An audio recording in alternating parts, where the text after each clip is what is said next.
Welcome to Dead Talk, the podcast where we dissect one Grateful Dead song at a time. Join me as we explore the history, meaning, and musical composition of their classic tracks.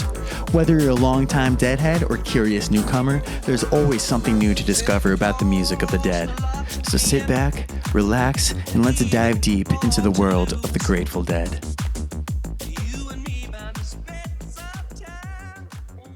All right, welcome to Dead Talk episode 5, I think, right? You're right, Episode man. 5, We yeah. made it That's five what's up. five episodes in a row. That's pretty impressive. Sweet. Yeah, we stuck to it. Or we're sticking to it. Did we miss a week? I haven't really been keeping track of like Okay. when, how often, you know? Yeah. More so just of like sticking to doing it consistently. And here we are, episode 5. So What an achievement. Yeah, let's we talked about having guests starting episode 6, and we already have a guest lined up. So that'll be fun. So who's going to be on the show for episode 6? I guess we'll see next week. Oh, it's Or- a surprise. Okay. All right. I never like to say too much because things can happen. Yeah. You know. Okay, yeah, you know. It's 2023. People flake. Yeah. So do I. So, Yeah, you know, dude, I I'm might flake. guilty of flaking. That's all good. I won't flake if you're listening. Yeah. But here we are, episode 5, where we are going to discuss Deal, which also came out in 1972 on Jerry Garcia's first solo album called Garcia. Oh, That- well, then this isn't the Grateful Dead. I'm just kidding. The Grateful Dead played it quite a bit, but so did Jerry Garcia Band, played it maybe even more. Probably more, yeah. Yeah, but they started playing it in Europe. That was weird. In Europe as well. Was the first appearance, I think, live. And once it hit, I mean, so if you think about it, I mean, they've been playing this one almost their pretty whole long career. time, Almost yeah. the whole, I mean, other than like the 60s stuff. Yeah, and it's still one of the better, like the best songs, I think. Yeah. Especially to hear live from like any Dead band. Like I saw the Swag on Friday, which was great, but I don't think they played Deal. They played He's Gone. I walked into He's Gone, and I just got back from editing the He's Gone episode. And I was like, perfect time. Nice.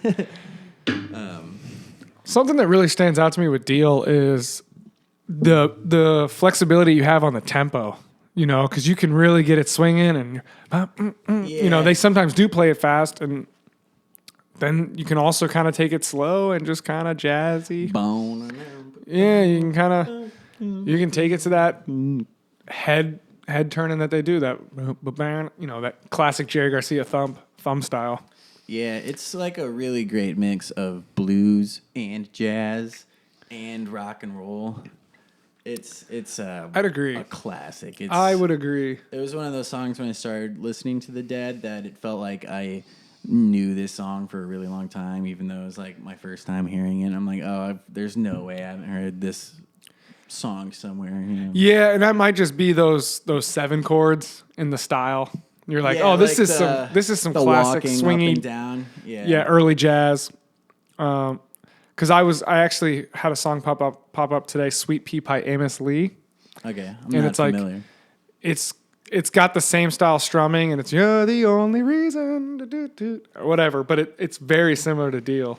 Yeah, it's like a classic chord progression. you Totally. kinda go to. They're like, we've got to use this chord progression in Yeah. the song because But everybody does. But nonetheless, I love it. Yeah, I love it a lot. I really like hearing John Mayer sing it. Currently, like I think In it the fits Denko? his Yeah. style quite a bit with like his original music and like what the song originally sounded like in the 70s. So Yeah, and it's got so much freedom in it, so he probably loves soloing it over it. yeah, I love watching him solo over it. Would you say Dead & Co., that's one of your favorite versions of this song? You know, I have definitely been listening to a lot of Deals, and they're honestly all great. I do like listening to Dead and Company when I'm kind of, I don't know, this is one of those songs where it's every single time anyone plays it. I feel like it's usually an opener or a closer is what I kind of noticed. Like J-Rad closed Halloween with it in 2015. Nice. And that's a really great version as well, like super rock and roll. But yeah, they're all great, especially the Cornell one. You know, that's not a 72, that's a 77. But I think that was probably the first one I ever heard. Same with Loser. They are very, these two songs I feel like are very closely related because they were released on the same solo Garcia album, 72, and they both appeared heavily in Europe, 72, and they're both about gambling. Yeah, they're both about card games, which is awesome. Which is funny because neither of us gamble or play card games. I mean, I like playing poker. I like the outlaw kind of style and vibe that like gambling in the 70s kind of creates, you know? It's kind of like some hood rat shit. Yeah, well, and it's nice because, you know, back in those times, you probably didn't, like, people sat around a table and they weren't distracted every 5 seconds with their smartphone. So you actually had to have, like, some kind of tactile thing in your hand. Like, so might as well just sitting here in the studio and hang out and talk and play some cards. Yeah. And like which is nice, inspired. man. I've hung out with some people that like to play cards, and it is good to just kind of casually play a game of hearts or spades or whatever game they teach you, you know. But I'd have to agree with you on all those versions of Deal. I'd say those are all my favorite. I did want to bring up in this podcast just because we have to, because we're a podcast and we got to talk about things. But Deal recently was on the Jerry Garcia Facebook page and has been getting a lot of traction because a DJ has made a Deal version that's kind of EDM style with the original Deal from the Garcia album. And I personally like it. I think it's cool. I like it. I think it sounds I used good. it as an intro song for the He's Gone episode. I think it sounds. I'll probably keep it going. I think it for a sounds second. good. I think it's a way to have Inspire, another generation yeah. and another people that like music to come into Grateful Dead, and if they want to find the sample, they'll find it, and then that will just send them on their own way into the Grateful Dead, like our generation did. You know. Yeah, like if it one of them becomes like a TikTok trending audio or something. Exactly. And then everyone will be like, who the hell is Grateful Dead? And, Yeah. oh, John Mayer. It's like, Yeah. And, oh my God, John Mayer is Yeah. playing with his old band. It's so funny because it feels like such a counterculture and like kind of like a small group of people know about it because like out in the real world, it's hard to meet deadheads, I feel like. But then you go to shows and they're always like at stadiums and John Mayer's. And It's not as hard as you think. No, not all of us just wear Grateful Dead shirts every day. Some of them are incognito. No, I'm just giving you shit, well, that's dude. what I'm saying. It's like they don't. And all of a sudden they show up and you're like, wait. Like, so for example, Dead & Co's already sold out here in St. Louis where we live. We don't have tickets. And we don't have tickets. Yeah. We'll get tickets. Shit though. sold out quick. I actually don't think it did. We were just procrastinating. Probably that. So there's even cards in the album artwork of this Garcia 72 that came out. So he's definitely had a theme going on in this album. There's those two songs on there, and there's Sugary and Bird Song, and I forget what else, but I think those two highly relate to each other, and he's like pretty open about it in the artwork. So Agreed.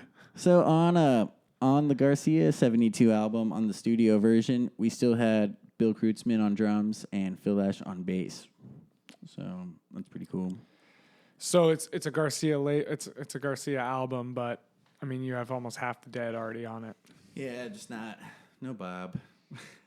No Bob. I don't need Bob though. No keyboard player. Dave Holland on piano. Nice. And Nicky Hopkins on electric piano. I don't know who they are. Okay. Studio musicians maybe. Yeah, for sure. So looking into the lyrics, I don't have much on my notes for this one.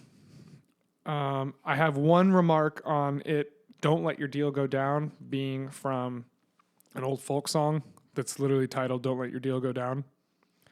And it's just about going down to Memphis, old place, hang your hat. It's a cowboy song. And the chorus is Don't let your deal go down, don't let your deal go down, sweet mama, till your last dollar's gone or your old dollar's gone. So What year was that? the folk song, Yeah. I couldn't tell you. It's like one of those. It's probably a that- traditional. Traditional. There, Yeah. that there is no. Like, There's no writer or because they Yeah. they were inspired by a lot of the traditional songs. Yeah, of, they love those like Shady traditionals. Grove and stuff. I'm going to look that up right now. Yeah, so we're getting Charlie Poole, first commercial recording, sold over 100,000. And that was 1925. But we've had everyone from year-old song. Doc Watson, Flat and Scruggs recording it, Flying Burrito Brothers, sorry. Oh, really? Yeah. That's cool. So people play it. This is a huge song. You mentioned another cover of it that you were inspired by Reed Mathis. Oh yeah, Reed Mathis on the for drums, the and songs then of their own. Cochran. I don't remember his last name, but basically, it was that there was a YouTube series where they had musicians doing Dead songs. It was like that kind of like the Dead cover projects, but it was a different studio, and they brought bands in and they did their interpretation of Grateful Dead songs. And the Deal one was done in a duo setting with like an older semi-hollow guitar, jazz guitar with the jazz brushes, and dude, it fucking swings. So the link is on the Spotify for that for sure. On the blog post. On this, yes. deadtalkpodcast.com. I think that's the first time I've said the website on the podcast. What is the website? deadtalkpodcast.com. Okay. Not with a K? Nope. That's just on Instagram because the C was taken. Yep. Makes Bastard, sense. I will find you. Yeah. There's another Dead Talk that's like everything has a price. like mystery stories. $100. We want your handle. Yeah, that's fair. You take the K. Just want to let you know that this is the 5th episode of a Robert Hunter, Jerry Garcia song. Also, just to throw that out there, we didn't talk about that. Which is I feel like what Grateful Dead mainly is, and then some covers. Yep. You know? Agreed. This is a great 12-bar blues song. I don't know if they have any other like straight on like. I'm sure they have a bunch of blues songs. Dude, they got a ton of blues songs. Yeah, but like this like walking blues. Yeah. You know, it's kind of poppy too. Like yeah, this one's. like I would say this mainstream one's too, way you know? poppier than some of Yeah. their blues songs. Like when I think of blues songs with them, like Viola Lee blues or Viola like Lee Cumberland blues. That's like Yep. sounds really old, but this one does. yeah, those ones are like super 145 blues, or even like One More Saturday Night. You know, yeah, I mean it's a blues song They're all blues songs. or U.S. blues. That one is pretty similar to Or this song. I feel Mexicali. like. Oh, we already went down this road, didn't we? No, it was with names. Okay. Yeah, okay. That could be a real. Yeah.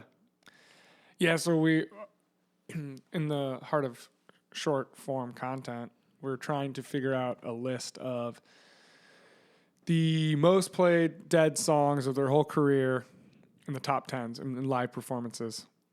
So I guess to re-say that in an easier way would be the most played songs live in order. And we can't actually get a proper database or data set it would be pretty of hard, that. I feel like. 'Cause So- not all songs were like recorded and archived. Yeah. Oh, we got a doggy. One cool thing about Deal I would like to point out is the Grateful Dead obviously played in Egypt in front of the pyramids in 1978. And they closed out their set with Deal. That's freaking sweet. I feel like they had to be pretty specific about the set list for this.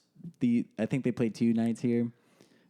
These nights because they're like, man, how many times are we gonna play? Yeah. The freaking pyramids. You know what should we close out this set with? And they chose Deal. Yeah. I feel like they liked it a lot. I think we found that they played it about 600 times during their career, which seems to be like kind of like the higher end ones. All sources are a little bit different, but it seems like the more popular ones were played about 600 times, Yep. and like Black Peter was only played about 150 times during their career. Yeah, exactly. So they were playing the shit out of this one, for respectfully so. Yeah. It's a classic, and I'm really looking forward to playing it with you now. Yeah, you were sounding really, really great on it, so I'm just Thanks, gonna man. sit back and let you take it over while I noodle. I'll do my best. It's a pretty hard song to. Well, we had some rain today, and I sat on the couch and got to play some Deal, dude. And I really like this song. Yeah, you sound great. I will. Thanks, man. I'll try not to interfere too No, much. 'Cause, dude. You know, we don't get to practice these together too much, and I'm not the No, that's what keeps it fun. Jerry and Garcia prodigy that. You are the Noah Some Smith people- prodigy. That's all I can ask. You don't need to be Jerry Garcia. All right. Well, Dead Talk episode 5. Episode 5. There you have it. Come round.